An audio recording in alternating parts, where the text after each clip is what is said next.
కాశీలో మీకు తెలియని నిజాలు ఏమిటంటే, మనం కాశీ దర్శనానికి వెళ్ళినప్పుడు అక్కడ మనకు ఏమంటే ఏం సలవతులు ఉండవు, వసతులు ఉండవు.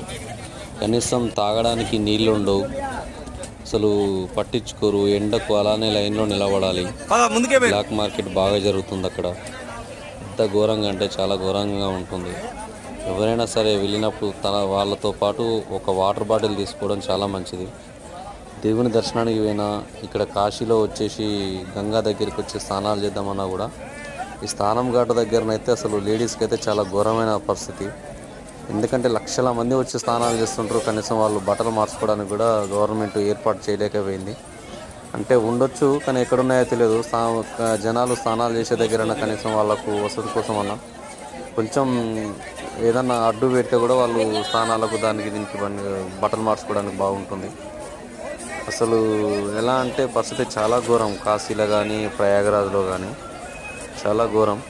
మీరు ఎప్పుడైనా సరే ఏదైనా దేవస్థానానికి వెళ్ళినప్పుడు ఎంత ఉంటుందో ఇక్కడ అంత ఘోరంగా ఉంది. మన సౌత్ సైడ్ ఎంత బాగుంటుందో నార్త్ సైడ్ అంత వరస్ట్గా ఉంటుంది. దయచేసి ఈ విషయం తెలుసుకోగలరు.